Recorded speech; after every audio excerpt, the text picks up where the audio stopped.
I think it's common knowledge that for the Catholic Church, marriages outside of the church aren't really marriages at all. So, what makes a marriage Catholic? To help us unpack this question a little bit, I'm joined now by Father Alex Laschuk of the Marriage Tribunal of the Archdiocese of Toronto. Father Alex, welcome again. So, what is marriage? Well, basically, marriage is a partnership of one's life with the spouse. It's ordered to the good of the spouses and the procreation and education of children. So that would be the basic sort of definition. That's the Catholic definition. Yeah, yes, certainly. Okay, and that's in canon law? That's in canon law and hopefully reflected in theology of the church. Yes, too, yeah. okay, good. Now, I think it's confusing because in the secular definition, it might be a little different. Oh yeah, certainly. I think that many people in our world today would not believe that marriage is an exclusive partnership between one man and one woman that is terminated by nothing other than death. Yeah. Those probably 3 points are the big ones, and even probably the children one also. Yeah, because that's the first thing ordered for for the procreation of children and ordered towards the good of the spouses. Yes, exactly. Okay, so for a marriage to be Catholic, it has to be defined the way you just defined it, but the people that means that the people who are in the marriage need to know what that is. Well, I'd say, that this is what, the church doesn't say that this is one marriage and then there's this other marriage. Basically, we say this is what marriage is. That's why the church is against same-sex marriage or alternative definitions of marriage, because this is what marriage is. Like it's not a contract. Because it's not conditional. Taxes, Exactly, right? It's not just a convenient arrangement. It's not even. It's interesting because it doesn't even say that you have to love each other. Although you presume that that's implied in the good of the spouses. I had a professor that said love has no place in canon law always. It would be nice if they loved each other, but is it absolutely necessary? Right. Whereas there's a secular idea that if two people who just want to hang out with each other and like being together, then they can be married. Yeah. I would say the love is beneficial for the marriage. Would you agree? I would agree. There we go. Okay, so then if the couple enters into the marriage, they have an understanding of what the Catholic Church teaches about marriage, and it's valid, so that they're entering freely, they understand that it's for life, that they're open to children, that makes it valid. Yeah, assuming their consent, they have all the check marks. Exactly, all the check marks, and if they're both baptized, then it's sacramental. It's a sacrament. That's it? That's what makes it Catholic? Well, I'd say that they are doing, if they're Catholics, so they need to get married in the church. Okay, does that mean that it has to be witnessed by by an official minister, the one who receives their consent, a Catholic minister. Yeah, they could have permission otherwise, a dispensation for form they could get, but generally Catholics. Well, if two Catholics are getting married, usually presumably they would. So, but the Catholic Church would not let two Catholics get married on the beach in Cancun. Yeah, unless it maybe was at an established parish on the beach in Cancun. But I think that there is one actually. But generally it should be inside the church. Exactly. Yeah. But why? Because we can have mass on the beach. Yeah, I guess it's a sacred space, and the idea that this is a sacrament and it's celebrated in the community of faithful believers. But it's not because it creates confusion that people, because it's on the beach, you might think that it's the same as that other marriage on the beach, whereas if it's in the church, it kind of separates it. It's something very separate, something very distinct about Christian marriage. Okay. Yeah, certainly. Would the Catholic Church then say that if it's all those conditions that we just talked about, that then that's not marriage at all? Like if those conditions are not there? Yeah, it could be. Those elements are not there. Yeah, so we'd have to look at what's required for Catholic and what's required for everybody. So for those things required by Catholics, if those things are missing, then certainly that's not a marriage.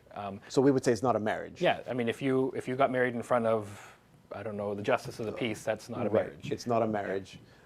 Even though civilly it's a marriage. Yeah. Okay, so the Catholic Church would not recognize that marriage at all? Yes, and sometimes we'll have civil marriages that aren't recognized by we'll have Catholic marriages that aren't recognized by the civil authorities, too. That sometimes happens. Okay, yeah.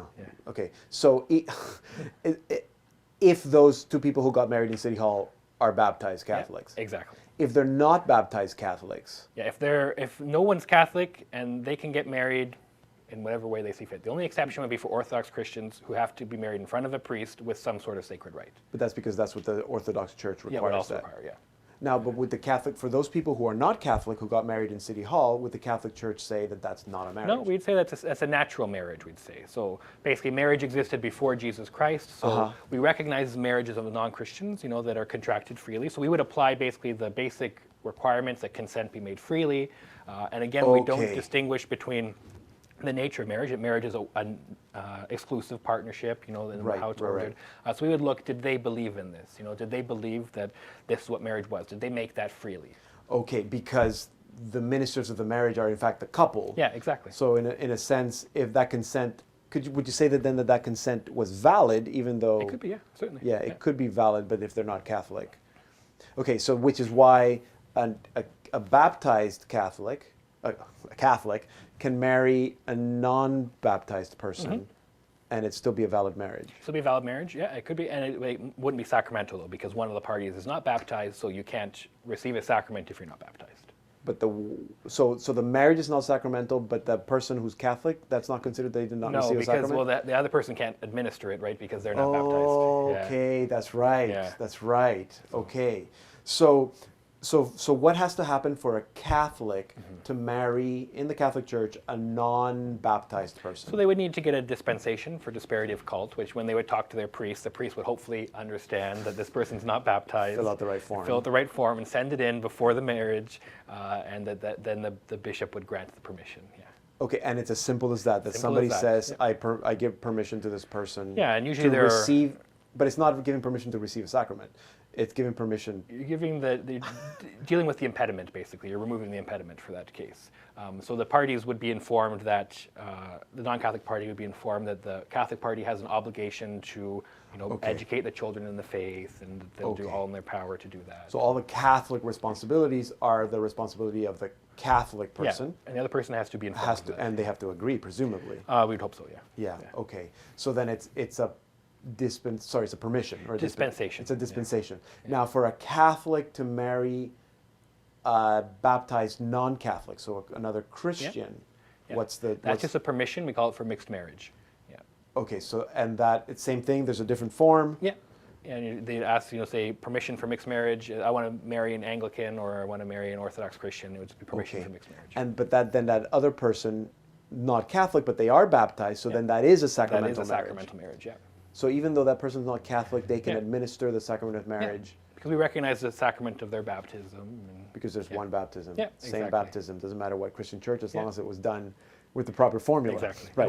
Father, Son, Holy Spirit. Okay. So there's no impediment per se for a Catholic marrying a non-Catholic, as long as the permission is there. Yeah. Exactly. Now it sounds trivial. It sounds like just like someone just signing a piece of paper and making it happen.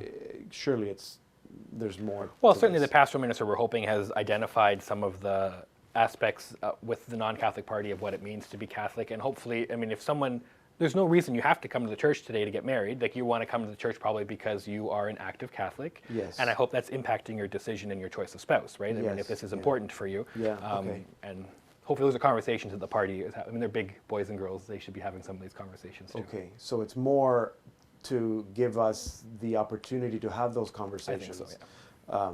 So that people understand what marriage is. And the bishop doesn't have to grant those dispensations. Oh, really? So, it's very common in this part of the world that they would. But I have heard of some parts of the world where they will not grant them, for example, if it involves a husband who's a Muslim.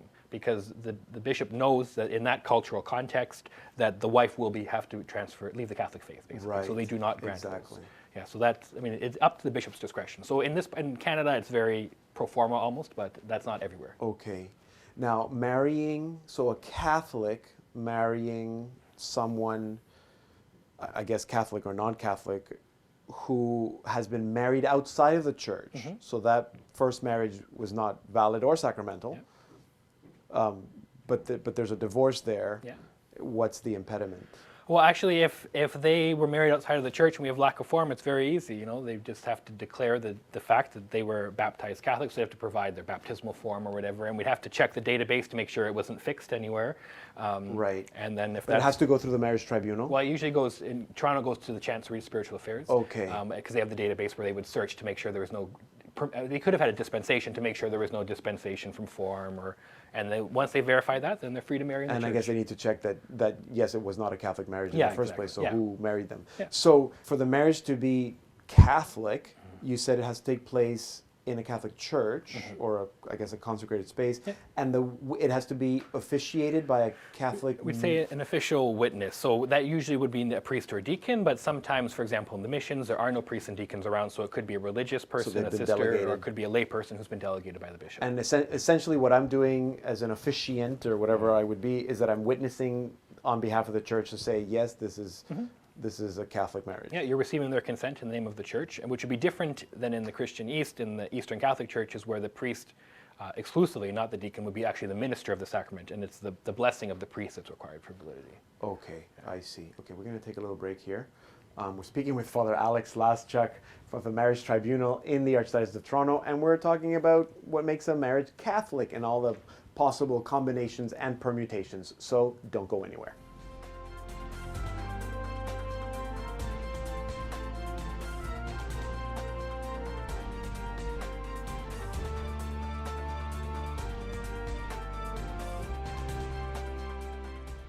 Welcome back. We're speaking with Father Alex Laschuk of the Marriage Tribunal of the Archdiocese of Toronto.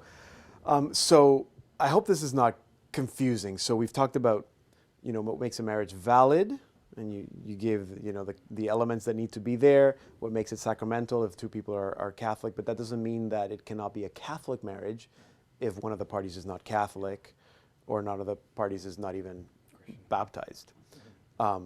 So can it be a Catholic marriage if it's not sacramental? And I think you said yes. Would be recognized by the Catholic Church? Certainly, yeah. It could be if it's not sacramental in the sense that if one of the parties is not baptized, they're not going to be receiving a sacrament. Yeah. Right.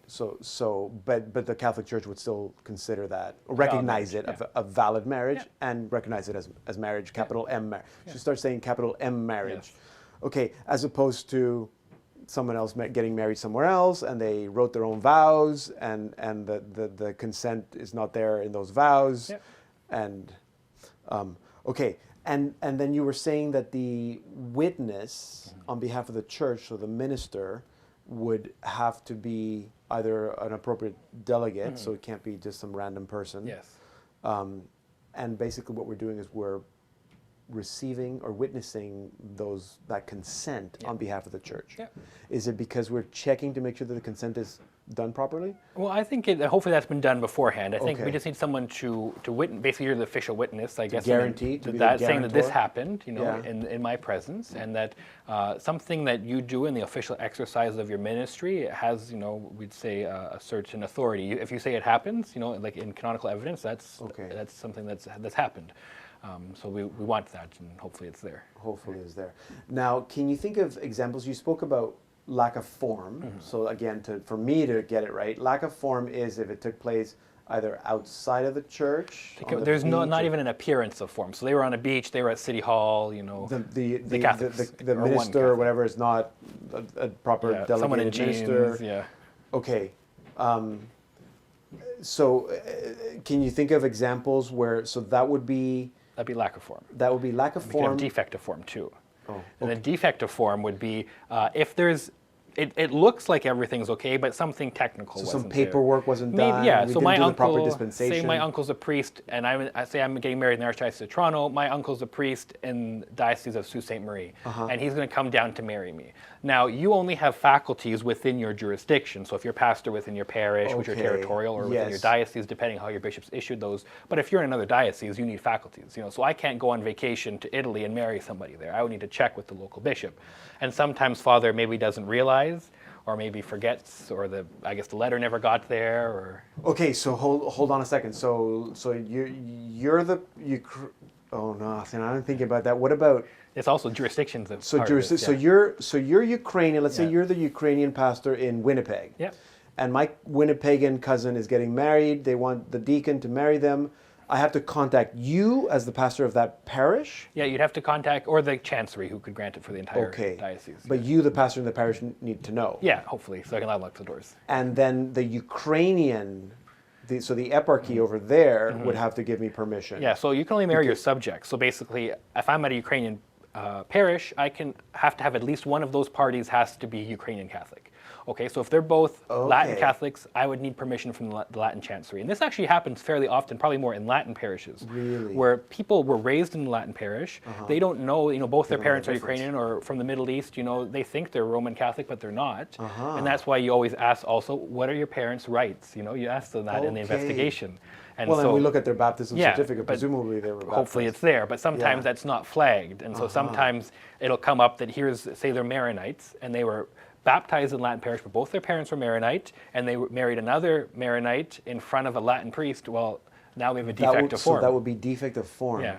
Okay, so then, but that could be okay had that Maronite priest just ask for permission. Yeah.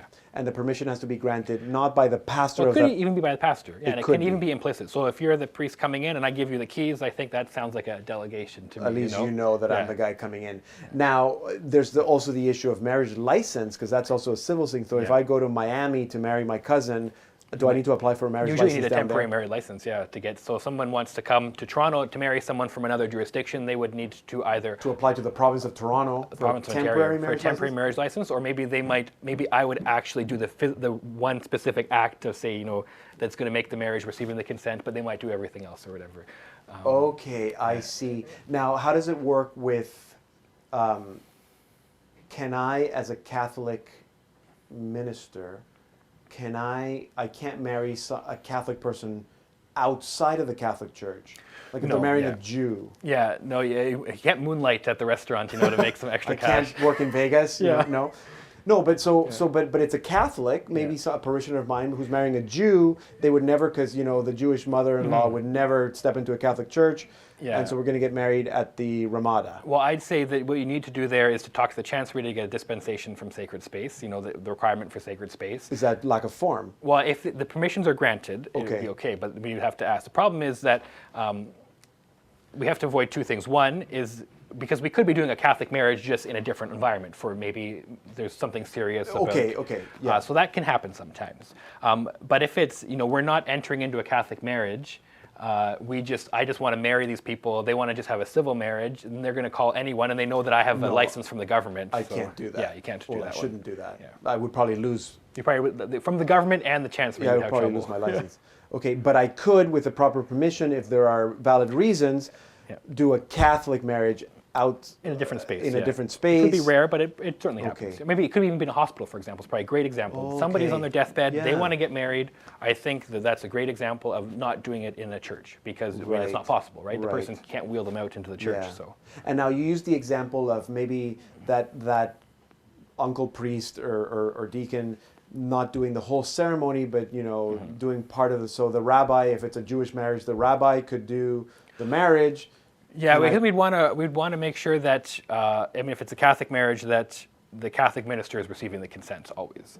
If it's a Catholic marriage. Yeah. Yes. So that'd be one thing. And the thing is, if there's a visiting priest, that it can get complicated with paperwork sometimes. So maybe they would do something else other than receiving the consent. Okay. Yeah. And for churches like Eastern Rite churches that are in communion with Rome, so like Maronite that you mentioned or Ukrainian. Is it the same issue, or is it just a boundary issue? Well, yeah, basically the main thing would be about to make sure they have one subject, and if you don't have faculties, it's an active jurisdiction. If you don't have faculties, then you would need to get them from the pastor. Okay. So that's probably way too many examples about form or defect of form. Can you think of examples of impediments that? So certainly, in some cultures, it's very common to marry within your sort of cultural grouping. Yeah. And sometimes that can involve marrying your first cousin or different things like that. Yeah. And so we have degrees of relation. So basically, if you're Eastern Catholic, if you want to marry your first cousin, you need to ask the Chancery for permission. And the bishop can grant that permission. Yes. But you would need to ask. And if that's not granted, then there'd be an impediment there. So that'd be one example. Another example, maybe a deacon falls in love. He's a transitional deacon. He realizes this isn't for me, so he decides to leave. He wants to get married. Well, he can't because he has sacred orders. So he would have to petition the Holy Father for a dispensation from his clerical obligations. Yes. So there's some that are reserved to the Holy See, for example, that. Okay. And there are some that are reserved to the diocesan bishop, where, like, for example, if you want to marry your first cousin. Okay. And if those permissions or dispensations are not granted or not requested, then that marriage is not valid. And sometimes even if you petition the Holy Father for a dispensation from your clerical state, he might not necessarily grant the dispensation for some reason. He might say, okay, I'm dismissing you, but you're still obliged to celibacy or something like that. Okay. That can happen. Okay. Now, the question of marriage preparing for marriage is a question that I know a lot of people, our viewers, they're involved in marriage prep. I'm involved in marriage prep. I've been married for 20 years. You're married. I mean, we know that, we want to give couples as much help as possible. Yeah. Not just before marriage, but even after marriage. Mm-hmm. Does all this information need to be part of, look, I wish kids in high school were learning this. Well, I think it definitely is. There was a time when we assumed that people were learning this in the domestic church, right? They were learning this from their parents, and they were learning this in their Catholic education system. And I think that now where that's less the case, whether at the school or because they're just not in a Catholic school or what's happening there, the church needs to figure out how we're going to adjust to this. And I think certainly this is not something you can cram into a weekend, which I think we'd agree, even over a month. This is something that has to go over a period of time. And that happens really, I think, when their attitudes towards relationships and sexuality and everything are forming. And so certainly in the schools would be a great place for that. Right. It's a big question. And absolutely, the whole piece about relationships and sexuality, I would hope that that's in most marriage prep programs. I know that there's, they talk about money and, whatever, money personalities or whatever they do. I don't know. And maybe that's part of the problem, that at least, maybe in other countries, there's a little bit of an oversight so that there's some consistency from parish to parish, or I don't think that's the case in this archdiocese. I don't know about other dioceses in Canada. Yeah, it would really depend on the diocese. I know in the Archdiocese of Toronto, they currently are re-examining marriage preparation, and they're doing a standardized curriculum because we're recognizing there's a limitation right now on what's being taught. Yes. Although it can get tricky because, for example, when you have religious in the diocese who have their own programs, sometimes that can get tricky. But we are moving towards a standardized curriculum that at least people can draw from.